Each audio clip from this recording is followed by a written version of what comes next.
አታለለችህ ሴት በውበቷ ስማ አላህ ይጠብቅህና አህመድ ቢን ሰዒድ ከአባቱ ይዞ እንዲህ አለ እኛ ዘንድ ኩፋ ውስጥ አንድ አቢድ የሆነ መስጂድ አውዘታሪ ወጣት ነበር መልከ ቆንጆ ዝምተኛ የሆነ አንዲት ቆንጆና ውብ የሆነች ሴት አየችው አፈቀረችውም ፍቅሯ በረታባት ከለታት በአንዱ ቀን መንገድ ላይ ቆመችበት እሱ ወደ መስጂድ ሊሄድ ሲፈልግ አለችው ለሱ የማናገርህ አንዲት ቃል አድምጠኝና ከዛም የምትፈልገውን አድርግ ሄደ አላናገራትም ከዛም በመንገዱ ላይ እንደገና ቆመችበት እሱ ቤቱ ሊሄድ ሲፈልግ አለችውም አንተ ወጣት የተወሰኑ ቃላቶችን አድምጠኝ እምነግርህን ትንሽ አቀረቀረና አላት ይሄ የሚያስጠረጥር ቦታ ነው እኔ ደግሞ እጠላለሁ የጥርጣሬ ቦታ መሆን አለችው ወላሂ እኔ እዚህ ቦታ የቆምኩት ያንተን ሁኔታ የማላቅ ሆኜ አይደለም የምነግርህ እንዳጠቃላይ ግን ሰውነቴ ባንተ ሐሳብ ተወጥሯል በአላህ በእኔና ባንተ ጉዳይ በአላህ በእኔና ባንተ ጉዳይ አደራ አለ ወጣቱ ትቶ ሄደ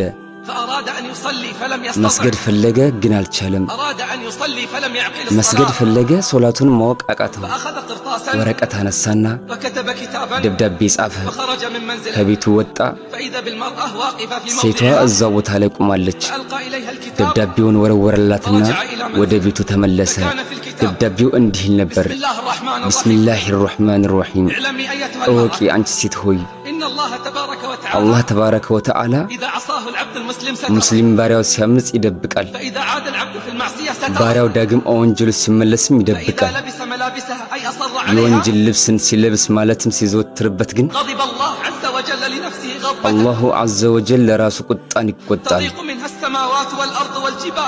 ሰማይ ምድርን ተራራን የሚያጠብቅ ቁጣ ዛፍና ፍጥረቱን የሱን ቁጣ ማን ይችላል እኔ ያንን ቀን አስታውስሻለሁ ጋራዎች በቀለማት እንደተነከረ ሱፍ የሚሆኑበትን ህዝቦች የሚንበረከኩበትን ለታላቁ ኃያል በኃያል አያያዝ እኔ ደግሞ ወላሂ ራሴን ለማስተካከል እንኳን ደክሜያለሁ እንዴት ሌላን ማስተካከል ይቻለኛል ህመምተኛ ከሆንሽ እኔ ሐኪም ጠቁምሻለሁ አሳማሚ ቁስሎችን የሚያክም የሚያደክሙ ህመሞችንም እሱ የዓለሙ ጌታ ነው ጥያቄሽን እውነት አድርገሽ ወደሱ ሂጂ እኔ ወላሂ ቢዚ ሆኛለሁ እንዲህ በሚል አላህ Subhanahu Wa Ta'ala ቃል የቁጭቱን ቀን አስጠንቃቸው እኔ ወላሂ ካንቺ ቢዚ ሆኛለሁ በአላህ Subhanahu Wa Ta'ala ቃል ቅርቢቱን የትንሣኤ ቀን አስጠንቅቃቸው ልቦች ጭንቀት የተሞሉ ሆነው ላንቃቸው ዘንድ የሚደርስበት ጊዜ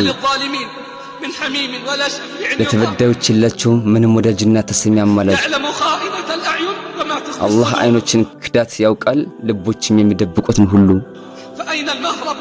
ከዚህ አያ ወዴት መሸሻለን እኔ ካንቺ ቢዚ ሆኛለሁ በአላሁ ተዓላ ቃል እኔ ጌታዬን ካመጽኩ እፈራለሁ እኔ ጌታዬን ባምጽ የታላቁን ቀን ቅጣት እፈራለሁ ከዛም ከቀናት በኋላ መጣች መንገድ ላይ ቆመች ሲመለከታት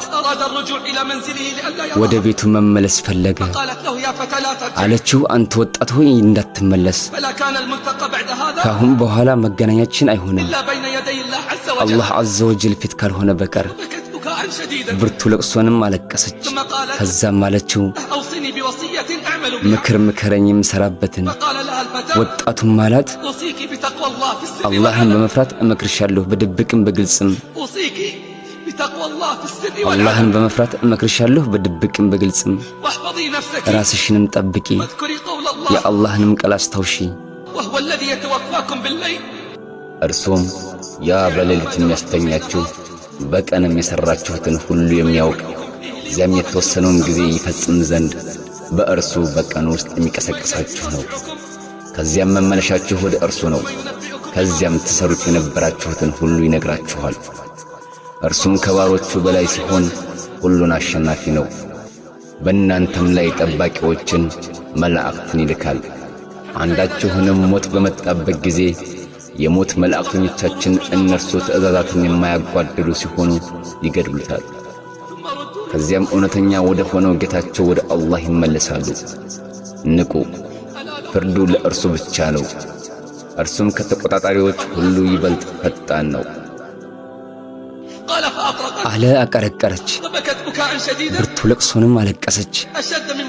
ከመጀመሪያ ለቅሶ የበረታ ቤቷን አዘወተረች፣ ዒባዳም ጀመረች። እስክትሞት ድረስ እንዲህ ከማድረግ አልተወገደችም። ወጣቱ ከዛ በኋላ ያስታውሳት ነበር። ለሷም እያዘነና እየራራ ያለቅስ ነበር።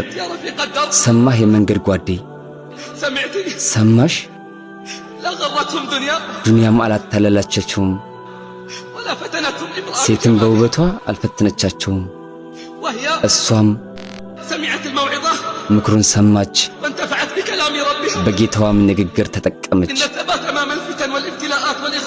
በፈተና በመከራዎችና ማታለያዎች ፊት መጽናት በእምነት ላይ ያለ የኢማንና የኢኽላስ እውነተኝነትን አመላካች ነው። ሩሆችም ከፍ ካሉና በአላህ ላይ ከተንጠለጠሉ አካል የቅጣትን አይነት ይሸከማል። ለዚህም ሩህን ማሳደግ አካልን ከማሳደግ የበለጠ ነው። አኼራ ቲዩብ እስላማዊ ቻናል